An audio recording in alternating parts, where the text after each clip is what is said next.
It started with an idea. My car was a piece of shit, bringing nothing but bad luck to me, breaking down, and its luck to drawing tickets overwhelming me. I decided that I was going to use my car in my next movie project, crashing it on purpose in front of the camera just for the sake of a tape. I practiced putting couches on top of the car that would someday hopefully have naked bloody girls sitting on it, then flying off for a shoot, crashing it into things just to test the car's potential. I hated that car and was ready to rid of it.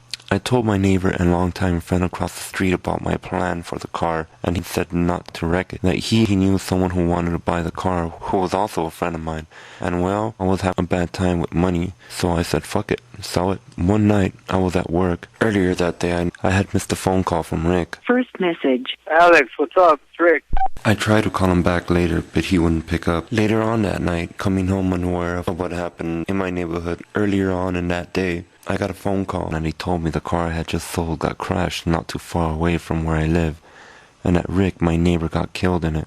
I was struck in disbelief, and to this day wonder if my desire for the car to be wrecked stood with the car. Rick's brother jokes with me once in a while that I set him up. I don't think it's funny at all. They have been up for days, partying, and that fateful day, drinking and driving, speeding on a public street. My epitaph for the man, as all can say, the most coolest man on the block, a good guy, always young at heart, and a friend till the end, a loving father, and a party animal, more than me and you, till the very end. And if I chose not to work that day, I would have been there with him. It was even on the news. Authorities say the driver tried to get away, leaving his passenger for dead. The crash happened last night along the 400 block of South Wood Street in East Los Angeles. The CHP says the driver lost control of his car, hit at least one parked car, and then crashed in the front yard of a house. According to one witness, the driver also could have hit the baby. The car was still under my name, and for a period of 2 months, I had detectives come by my house investigating the crash, questioning me, and even asked if I was the driver. And the guy who was behind the wheel that fateful day is locked up for manslaughter today. I got several subpoenas to go to court as a witness. I got a large insurance bill claim from one of the victim's cars in the mail. I had to pay for the car to get crushed, and was able to snap these photos while retrieving the pink slip still under my name from the bloody dashboard to clear things up. In respect to his family, I'd rather not re-mention the grisly details of his last moments. I'd rather change the subject, and as I quote with other people who have passed before me, don't be sad that they're gone. Be happy that they lived and you got to know them. I'll miss my friend. Every time I walk out every morning and see the shrine across the street, he used to take care of my snakes, care of my snake Tokyo, because my mom was terrified of snakes, because my mom wouldn't allow him in the house, especially when I chased her around the house with them. And that's why he took care of them for me. And I remember Rick once had a room-sized python that would terrify the neighborhood.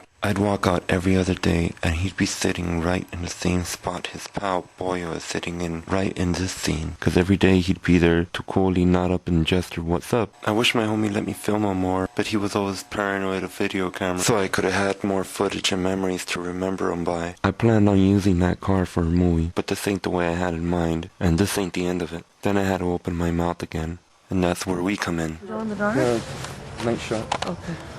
Okay, so is it on already? Yeah. Where are we seeing? Oh. Well, I remember a while back. Remember with the incident when we were here all for Rick? Yeah, that night that we all went through the bottles at the cars.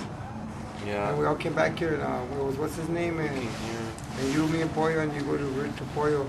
You're next, beware, you're next. And we were all laughing, and Pollo says, "Don't put that shit on me." No. We didn't believe you, but somehow the fucking shit was next. Eh? And that's the truth. You remember that, Kathy? Oh, yeah. Remember I told him that I told him, hey, and I told you no more predicaments, fucking. What was up with all that, Alex? I just had a feeling, man. Because you know what? Like, just like that documentary I told you about, that sometimes, like, when you're messing with shit, sometimes it opens up doors that you don't understand. So were you messing with the shit at the time? I was. Really? The thing is, like, Alex. sometimes shadows, people, you ever seen shadows? They become the truth. You ever seen shadows? All the time, Shadow Master. No, I haven't, but I don't hardly. Shadows, one dark shadow. Big, dark shadow that just like came up, and I looked at it, and I swear if I didn't have liquid, if I had liquids in my fucking body, I would have pissed myself right there on the spot, but I didn't. It was just like that, and How does Snoop Dogg say? And I seen it there, like just approaching him, and I'm like, oh fuck, you know. It's Like, not because I'm high, but it's true. It really So happened so in that this backyard. that's what gave It you happened right here. It happened right Here. With this And I same told table. him- the wooden one, and we were on that side. We were over To there. that side. And I told him, hey, you gotta That- watch out. Eh? You you're gotta, next. Something following you, man. If you were messing with that and it opened that door, oh my God, Alex, that's crazy. No, but everybody was messing with me. Everybody was all G'd out. We were on pills. But the man. thing that makes it so That's when strange is Meredith was that. falling on her ass. Yeah. And she came down with a whole bunch of pills, and we all. No, I was the one with the pills that day. But Alex, it was so weird how you had said that, and it just. All right, everybody, this is not for publication. This is not for drug enforcement. This is just for the real deal. It really happened here. Saw first in the backyard. This is wacky. And you know what? finding out. If I hadn't seen it with my own eyes Clip and it out heard now. you, I never would have believed clip it. it But out I now. was sitting You know what there. happened? Clip it out. What happened? He after wants that? it Oh, on. they're gone. No, and what happened after that?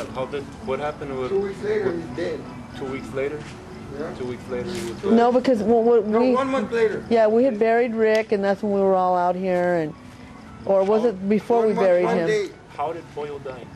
By stabbing, by the same guy that was right here. The same guy who was right here on, That Exactly. same night. Over And I what? told you it was going to be over chick. over a fucking Over a fucking hood rat. fucking chick. Over a hood rat. That's messed up, man. Over a hoodie. A worthless piece of shit. But that the don't weird even thing come out. is Alex, I still could not figure out how you could. It was amazing how Bad you karma. could. You have to. No, it's just. You ever Something. Seen, you ever seen the movie? This is whack. That movie. Even the attack Uh, is the smack in the back. that movie where this In the guy back. is in a fucking plane, and he predicts, like, he has a dream that a plane was gonna come down and crash, and he wakes up, and he's like, oh, the plane's gonna crash and stuff like that. He tells everybody, he gets off, and then fucking he's the only one who onboards the plane. The moral here is, should there be a moral? Okay, the moral of this tale is, think twice before you open your mouth, because the things you say might have a powerful, long-lasting effect on the final outcome of things.